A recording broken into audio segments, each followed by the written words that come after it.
It's a new month. New month, new theme, the great discovery. And today's talk, seeking, searching, and finding. Because we are seekers. We are seekers by nature. You know, the ancient people looked at their own bodies, right? And wondered, and hello. Wow, that's me.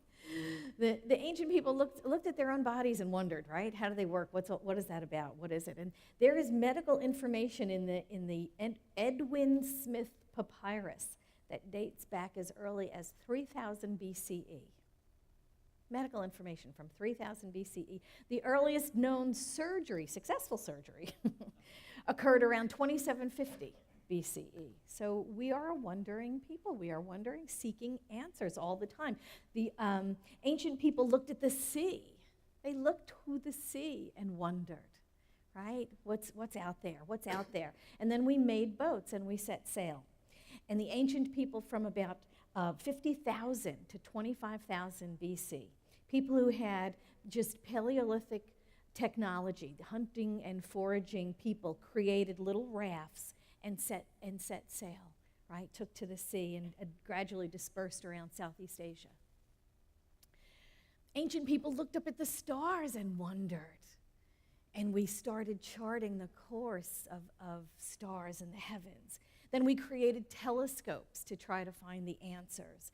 The earliest known working telescopes appeared in about 1608, credited by the Dutchman Hans Lippershey. So we are seekers by our very nature. That is who we are. We want to know, we want to understand, and we want to apply that understanding to our lives, which allows us to acquire wisdom. In Proverbs 4:7, it says, "Wisdom is the principal thing. Therefore get wisdom, but with all thy getting, get understanding." So we're always seeking, we're always searching, and sometimes we're finding, and isn't that wonderful? So this month's theme is the great discovery. And what Ernest Holmes said was the great discovery was mind, was our idea that we can think.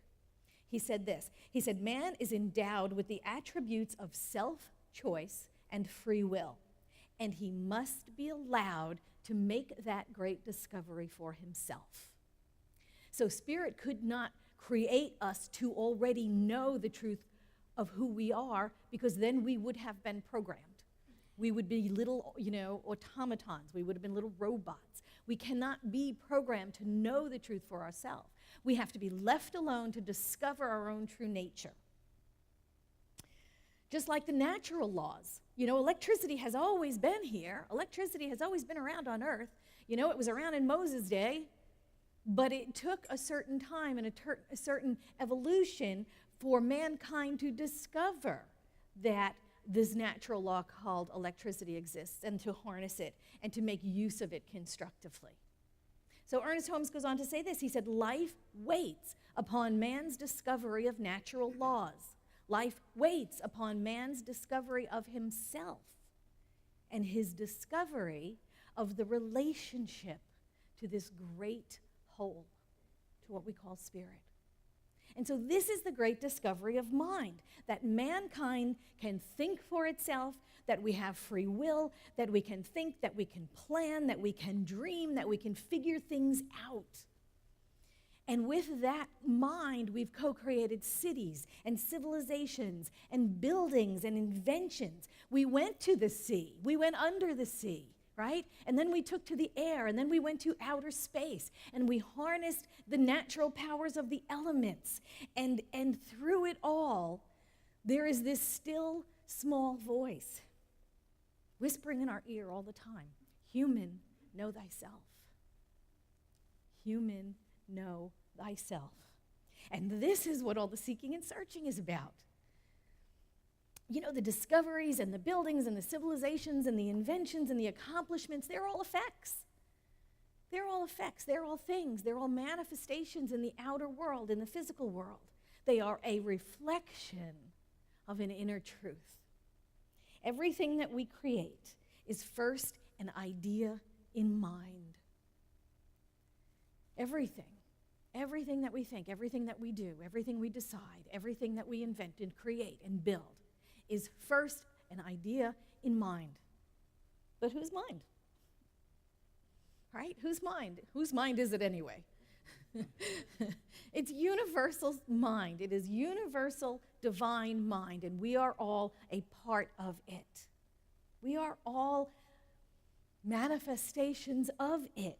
We are not isolated islands unto ourselves, because then my mind could not even communicate with your mind. If we were not all interconnected, we wouldn't even be able to communicate with each other. We are immersed in this one life, in this one mind, in this one energy. Nikola Tesla was a Serbian American. He was an inventor. He was an electrical engineer. He was a mechanical engineer. He was a physicist. He was a futurist.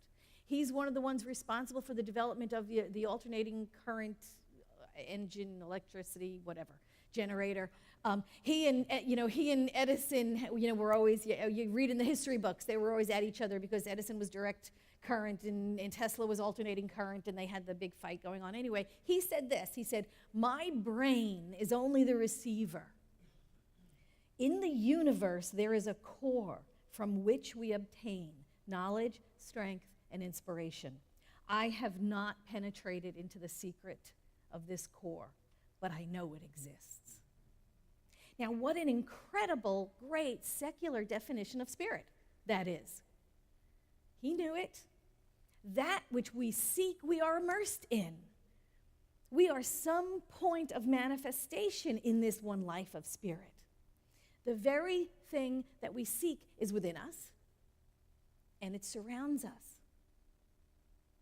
And if we are to find it, if we are to know it, then we have to stop seeking and searching and get still and go within. John 8:32, right? "And ye shall know the truth, and the truth shall set you free." Yeah, that's it. The truth is we are some part of this one life of God's. We are some part of this one wholeness and allness of life. We are an outpicturing of a spiritual idea made manifest. And when we come to find this, after all the seeking, after all the searching, we come to find that everything that we need, want, and desire to live a full and happy and self-actualized and expressed life, we already have. It is already within us. And St. Martin said this: "You are one thing only. You are a divine being, an all-powerful creator. You are a deity in jeans and a t-shirt. And within you dwells the infinite wisdom of the ages and the sacred creative force of all that is, will be, and ever was." So all the seeking, all the searching, all the trying to find brings us right back home, Click your heels together 3 times. It brings us right back to the truth that right where we are, that is where the truth is. In the Gospel of Thomas, saying 3, Jesus is quoted as saying this: "The kingdom of God is inside of you and outside of you. When you come to know yourselves, then you will become known. And you will realize that it is you who are the sons of the living Father. But if you will not know yourself, you will dwell in poverty, and it is you who are that poverty." So we keep making this same profound discovery. Eon after eon, civilization after civilization, age after age, we keep making this same discovery. The Greeks knew this. They taught this. The arch, right? Know thyself. The Egyptians knew this. Everybody knew this. "Know ye not that ye are gods?" It's in the Bible. Everybody knows this. Every civilization, every group, every tribe, every, religion, they all teach the same thing. "Know ye not that ye are gods?" The ancients, the Gnostics, the Essenes, Meister Eckhart, Hildegard of Bingen, all the saints and the sages of the ages knew this. Within you is the truth of who you are. And we have to get it. We have to get it.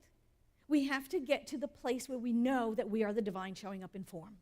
We just need to get that. And when we get it, there is no need for false humility, and there's no need for egoistic pride. It's just the truth of us. But there is this spark of the divine that lives within each one of us. And it is whole and perfect and complete, and we carry it around with us, and that's the truth of who we are. We got to get it. We got to get it, and then we don't have to keep trying and searching and seeking and trying so hard. Because it is just the truth of us. We don't have to go anywhere. We don't have to do anything to get it. It is just the truth of us. We don't go around saying, I'm God, because that's just silly. We don't go around saying, I'm God. You know, it reminds me of that story about the scientists who got together and they started creating life. Did you read? It's an old story. Anyway, so they called God into the lab and they went, we don't need you anymore. We have created life in the lab and we don't need you anymore. And God said, really? That's interesting. Let me see. So the scientists got together some dirt, and they applied some heat to it and a little pressure. And sure enough, they started creating some amino acids, the building blocks of life. And then those amino acids started creating a self-organizing principle, and they started linking together and creating proteins. And all of a sudden, they had life right in front of them, the building blocks of life. And the scientists said, see, we don't need God anymore. We can do it ourselves in the lab. And so God said, that's really great. Could you do it again? Could you redo that experiment for me? And the scientists said, oh, yeah, sure. Just, they started scooping up a little dirt. And God said, no, wait, make your own dirt.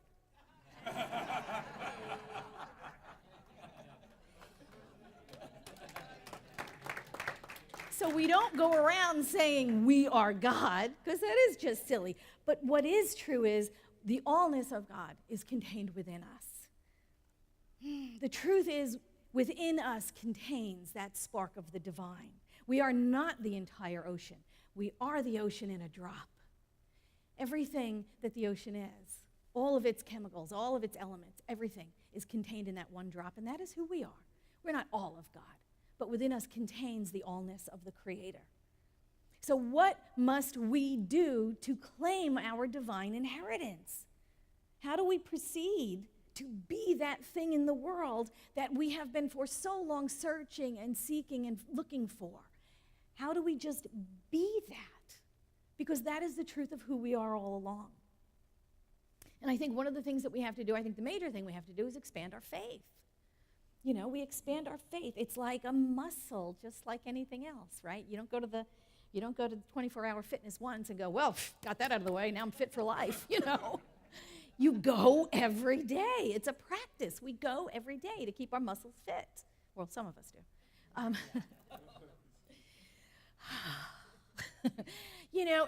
Faith is the same way. It's a spiritual muscle, and you have to work on it every day. That's what our spiritual practice is. So you go to prayer, and you go to contemplation, and that is how we grow our faith, and that's what Jesus was talking about when he said the mustard seed. We have a little bit of faith, but we use what we've got. And then we start manifesting things. We pray, we meditate, we create manifestations, and we go, oh my God, look, this stuff works. And it expands our faith a little more, and then we keep doing more, and we keep going back to our spiritual practice until it grows more and more. And then we move mountains, we do. Ernest Holmes said this, he said, we all have faith to begin with. We should use whatever conviction we have and tenderly nurture it till it grows. It must and will gradually change the whole content of our thought. That's what he said. It'll change the whole content of our thought until finally unconscious reaction of thought no longer doubts. No longer doubts. So we stand here knowing our divine inheritance. We know that spark of the divinity lives within us. We know that whole perfect and complete spirit is the truth of our life. What do we do about it? What do we do about it? We know our interconnectedness. So how do we apply these principles in our everyday life? Because what we want to do is we want to manifest the life we desire, right? That's why we're here. That's why we practice these principles. That's why we create this practical spirituality so that we can transform our lives and live the kind of life that we want to be living in its wholeness, in its beauty, in its joy, in all of the qualities of God. So we can cease seeking and searching and trying, and we can be this. We can be this thing that we are in the world. And so I have some steps, because we are a practical spirituality after all. I've got steps. 9 steps to growing our self-knowing. Number 1, trust your intuition. We all have it. It is our lifeline to God. You know that? Can I make a phone call? It's within us to know. Trust our intuition. Trust our intuition. If it feels wrong, don't do it. You know those times when the little hair on the back of your neck stands up and then you walk into it anyway and it all goes to hell? Don't do it. Don't do it. And if it feels right, do it. But trust your intuition. Trust that divine connection. We all have it. It is the connection of ourselves with our higher selves. It's not going outside for any other answers outside of us. It is our own self-knowingness. Number 2, speak your truth. Speak your truth. Do not be afraid to say no. Do not be afraid to say yes. Say no when you mean no. Say yes when you mean yes. And don't apologize for it. Stand in your truth and speak it. Number 3, stand in your power. That's really part of it. Stand in your power. Don't be a people pleaser. I think it was, Bill Cosby. I think it was Bill Cosby who said he didn't know the keys to happiness, but he said he knew the keys to misery was to trying to please everybody around us. So do not be a people pleaser. You have to stand in your own power. If it's right for you to do it, do it. If it's not, don't. What am I up to? 4. Always speak about yourself in the best terms possible for the moment. Always speak about yourself in the best terms possible in the moment. There's lots and lots of people out there that'll criticize you. Don't be one of them. Speak about yourself in the best terms possible. Never speak ill of yourself. Don't degrade yourself. Don't call yourself names. Boy, we're so good at that. Whose inner critic has a whole litany of names for them, right? Love that. Love that. Fire your inner critic. It has no business living rent-free in your head. So get rid of it. Always speak about yourself in the best terms possible. Number 5, be kind to yourself. That's kind of linked. Be kind to yourself. Honor your body. When you want to take a nap, take it. When your body is calling for you to take a rest, take it. Because if you don't listen to the subtle little clues your body gives you, then you get the 2x4 experience. Then, the big stuff happens, and then you have to take a time out. So be kind to yourself. Be kind to your body. Be kind to your mind. Get rest when you need rest. Challenge yourself when you need to challenge yourself. Ask the deep questions. Be kind to yourself. Practice self-love, self-care, self-compassion. Number 6, have a goal. Have a goal. Once we work towards something and we accomplish it, then what? There's another goal beyond that. There's something else to do. There's something else to accomplish. There's some great adventure for you to go on. After you have completed one, another door opens. Have a goal. Keep your intentions and never, never, never, never, never, never, never give up on your dreams. Did I have enough nevers in there? Never, never, never give up on your dreams. Number 7, let go of what you cannot control. Oh, just breathe through that one for a second. Because if you've ever seen my Facebook page, God, I'm opinionated. If I ruled the world, let go of what you cannot control. The government is shut down. The crazy people in Congress aren't talking to each other. Whatever's going on there. And we get all upset about it, and our blood pressure goes up, and we rant and rave and carry on, like my Facebook page. And then we realize, I can't control that. I can't control that. So what can I control? You know what? I can gather up some clothes, and I can bring it to a woman's shelter. I can grab some food, and I can bring it down to the food bank. I can do the things I can do right here and right now, maybe to make life a little easier for the people who are not getting their checks right now. I can do that stuff. So let go of what we can't control. Let go of it. And do the things you can. Number 8, stay positive. Stay positive. Stay away from negativity. Avoid those negative people. Avoid those, what do they call them? Energy vampires. Those people that will just suck the life out of the room. Avoid the negativity. People who will squash your dreams have no business knowing your dreams. People who will crush your dreams do not deserve to know your dreams. okay? Keep those to yourself. And the last one, number 9, be love. Be love.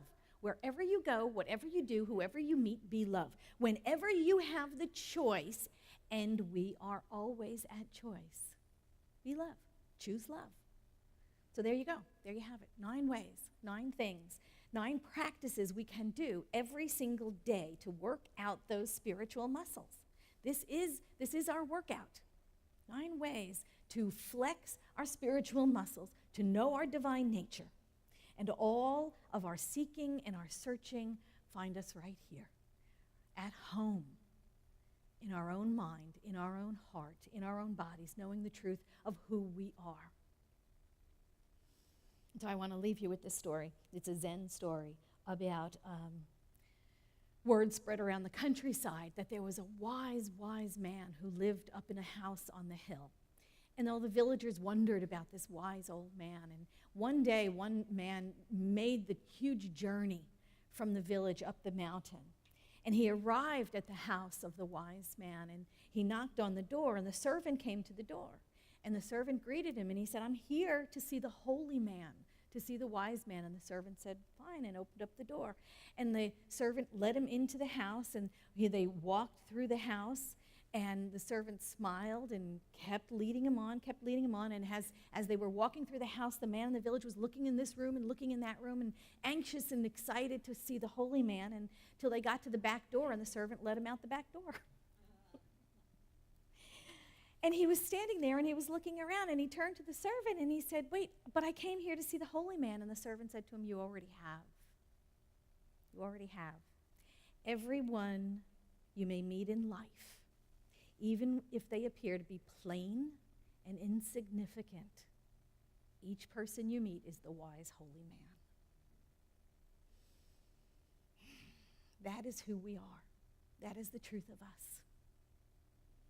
Debbie Ford said, the greatest act of courage is to be and to own all of who you are, without apology, without excuses, without masks to cover the truth of who we are. That is the truth of who we are. Own it, know it, be it. Thank you so much.